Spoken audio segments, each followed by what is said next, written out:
Marques unfortunately left like 1 day too early to actually get his Fold. Yeah, it's sitting on his desk right now. Yeah, so the review of that might not come out till like after the iPhone, at least the hands-on of the iPhone. We'll figure it out. But lucky for you guys, I've been using this thing basically since a week ago. So I have some thoughts. It is a bummer that they sent these out really late. I was talking to Michael Fisher, Mr. Mobile, over the weekend, and he got his even later. I think he got his like Thursday or Friday, and the embargo was Monday. Yeah, to be fair, this morning yesterday.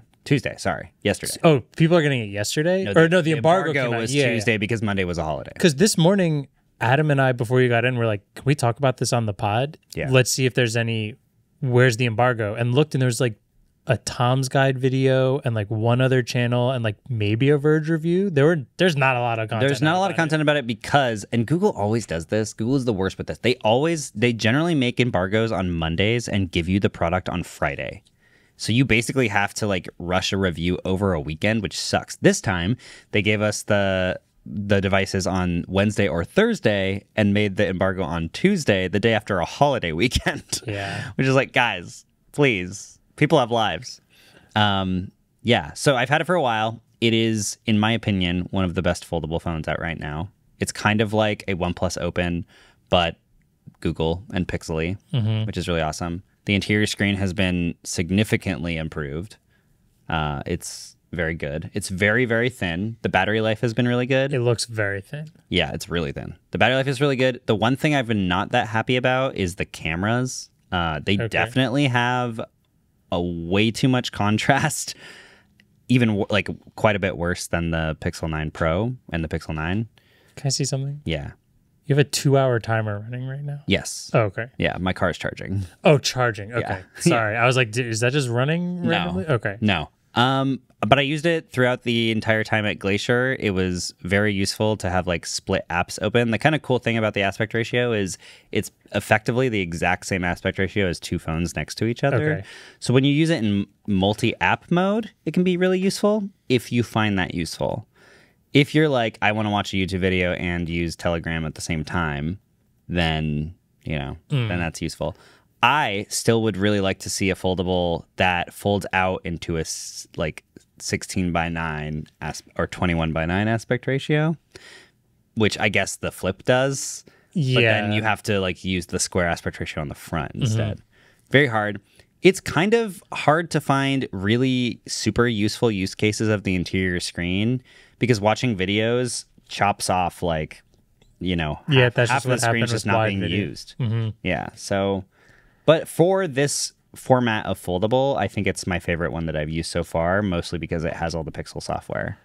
Can I say something right off the bat? I haven't even held this yet. Here. But you just mentioned how it's exactly the size of two phones. Yeah. And we mentioned this, a different one, when we were just talking about how they looked. This whole, like, the hinge having this extra, it's not bezel, but it almost looks like a phone inside of a case. Yeah.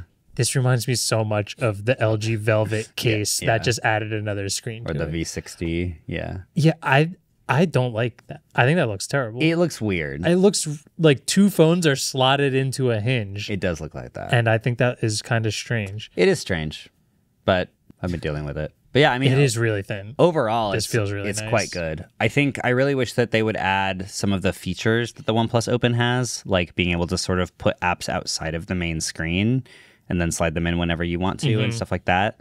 But having all the Pixel features like now playing and like call recording and all of that kind of stuff. Does it have like a dock? A dock? Yeah. Yeah, it does have the dock because that's built into Android now. I like how the app screen, the app drawer is split screen as well. Well, it just doesn't take up the whole spot. Yeah. I think that's kind of awesome because that's a lot of icons to go across if you're... Yeah. The interior screen's really good. It has a fingerprint reader on the power button, which is nice. I like using that. It also has face unlock though, so that can work as well. This power button has a fingerprint reader on it? Yeah, it's built in. Yeah. I mean, it's not going to work for you. Yeah, I know. But usually they're not extruded like that if it has a fingerprint reader on it, which is kind of wild. Yeah. It's pretty good. Okay. No, this feels fantastic. This feels like a phone in a case in terms of thickness. Like, I think that is one of the most usable folds that I've held. I think for a Gen 2, it's surprisingly good. For sure. The Gen 1... the camera bump is terrible still. The camera buzz is really weird. It's definitely really weird. The Gen 1 I really liked because of the size, because it was shorter, and I thought that was nice. And I personally would have preferred if they just expanded on that and made the interior screen better. But overall, I think for this size of foldable, it's like one of the best foldables you can get, especially in the US. So, yeah. It's expensive again still, but I think Adam probably wants to gush over it a little bit. Adam, I've been waiting. Do you have questions? This whole time I have well, no, you answered my one main question. Okay. But for the sake of the pod, I'll reiterate them. Okay. So, you had it now for a week going on a trip to Glacier, arguably one of the most beautiful places in the world. So, Correct. How do you feel about the picture quality? Because I really look for good quality pictures in my next phone. Yeah, the camera is not super good. Yeah, unfortunately. So have you tried taking pictures with like RAW as well? Yes. And I have not tried to edit the RAW photos yet. Into like Lightroom, but the video is not amazing. And the photos that just come out, the JPEGs that just come out, are definitely not as good as the Pixel 9 Pro. Yeah, I was seeing like people post pictures over the weekend, and they're very contrasty. It looks like it takes the pixel processing and it like jacks it up to the next level. It's not great. Do you know if there's a way to like tone that down a bit? I mean, you can shoot in RAW. That's it, right? That's basically it. Or you can like tap on a shadow area to try to get a little more dynamic range to make it less contrasty. It's still gonna be a little sharp and contrasty around the edges. But shout out to ZeroCam. There's this app called ZeroCam on iOS that basically does like very minimal / no processing, which really gets rid of like the phone look. By the makers of Halide Cam, right? No. Halide's doing their own. Is also doing a version they call Process Zero, which I just want to point out. I made this video essay 3 years ago that's exactly this. And I told everyone to do this, and now it's happening. Thank God. The companies aren't doing it, though. It's all third parties. Yeah. But those are really cool apps because they basically make your smartphone camera look like a digicam. Like, the quality is way better. There's way less sharpening and all that stuff. There can be more noise if it's super low light because it's not really doing computational photography. But I definitely recommend checking out ZeroCam and or Process Zero on Halide. Are those both iOS, though? They're both iOS only, but ZeroCam is officially porting to Android right now. Okay, cool. So it will be available on Android pretty soon, which is really cool. Nice. Next question. Yes. How's the durability of it? Like, so far, pretty good. I was not super careful with this, and I had my iPhone in my pocket at the same time. So both the phones were sort of rubbing together all the time, and I definitely have some like very minor scuffs on the screen. And there's one scratch that is actually in the screen, but besides that, considering I was like bringing it all around Glacier and like hiking, 20 miles a day with it. Yeah, it's held up pretty well so far. Nice. Again, it's only been a week, but it's pretty good. Yeah, but like it's a week of like one of the most intense activities that I'll probably do in my life. So like that is the bar. Yeah. Next question. You just finished using the Pixel 9 Pro. 9 Pro, thank you. Yeah. With the under-display fingerprint reader. Now you're using the power button fingerprint reader. Yeah. Is it just as quick? Is it snappy? Do you feel a little different? It's pretty much just as quick. There's also face unlock. Yeah. And you can use them in conjunction with each other. So both together, it's like you really don't notice. Nice. Yeah. Okay. Yeah. As someone who used the fingerprint reader on the Zen phone, which is on the side, I actually grew really frustrated with it a while because when it's sitting on your desk, if you just want to like unlock it really quick, it is a pain in the ass to when it's front screen, it's really easy, but that's like super minimal. I don't like face unlock because I like looking at my lock screen sometimes. So I love just pressing my power button and seeing like a couple things I have on my lock screen. There's a setting on the Pixel where I think I tried this and it was still annoying. Okay. Yeah, there's a setting on the Pixel where it will when you look at it, it will unlock your phone, but it won't automatically go to your home screen. You'll still see your notifications. It is the most like minuscule thing I hate about it because sometimes I'm like, I want to look at that, and the other times when I want Face Unlock to work, I want it to be right into the screen. Right. So if that makes sense, like with a fingerprint unlock, I can do that. I can just open it, or I can just be straight into the... Well, it's nice that you can use both, right? Yeah. Yeah. So being able to like unlock it and see your notifications and then just, tap is nice. Yeah. Okay. So, yeah, that works. Overall, though, I think it's like one of the best It's probably the best foldable available in the US. I like the aspect ratio more than the Z Fold 5 or 6 or whatever we're on right now. We're up to 6 now. 6, yeah. Final question, which when you plug it into a display, does it have anything similar to DeX? Answer, yes, it does. Thanks to Mishal Rahman, who's been reporting on this. But if you go into developer settings, turn it on. I played with it this morning as soon as David walked in. Yeah. It has a very rough DeX-like experience that you can force enable. And I did have to force quit and shut the whole thing down to close the app. But it does work. And we should note that this is on Android 14, and Android 15 is officially available right now, but not yet for the Pixel Fold for some reason, probably because people don't have it yet. It's available for the 9 series, but not the Fold. So when 15 comes out, I think there is an improved DeX experience, but I'm not totally 15's sure. supposed to have DeX, right? I think That's so. Like one of the big features of it. I hope so. I mean, it's not called DeX. Yeah, I was it's just called gonna whatever say. the hell Google's calling We can it. try it on a 15 on a Pixel. Oh, I plan 9. to. Yeah.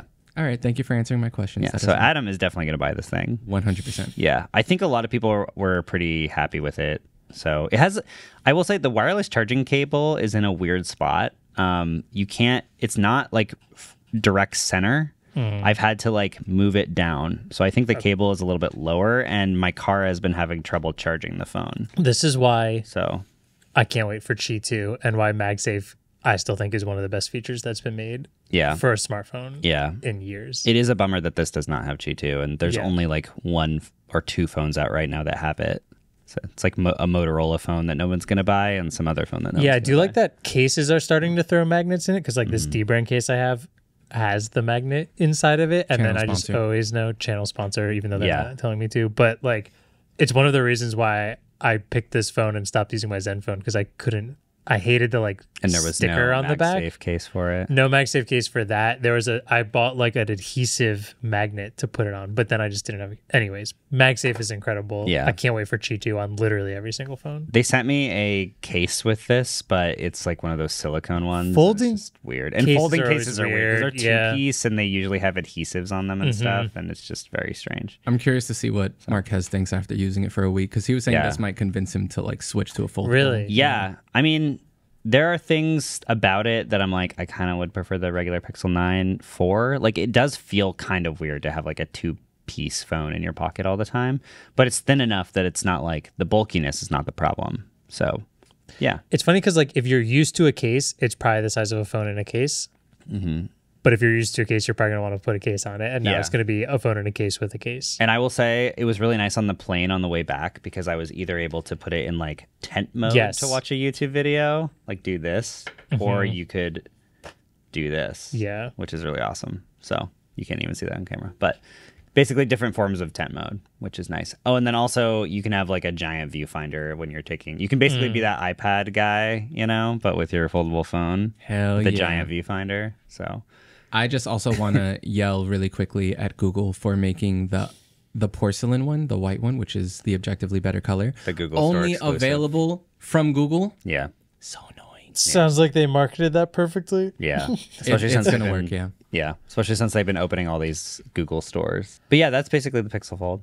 So Yeah, if anyone has any more questions, hit them in the comments after you like and subscribe. yeah, you can also post at me on Blue Sky, Threads, or X, and I'll try to answer your questions. Yeah, but actually, if people have questions, though, it'd be great, because main channel is going to do this review so much later. We have some extra ammo for what people might want to know outside of the general reviews, if they even come. Like again, I said again, Wednesday morning, I've seen like 3 video reviews on this. So they will come. It's just people got them so late. yeah, it sounds like Google did a really bad job at rolling out this review program for the Fold. Shocker.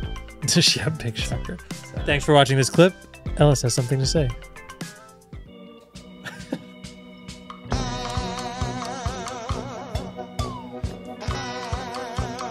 Do it. Do it. Bad. No, don't do that. Commit crimes. Do it. Do it.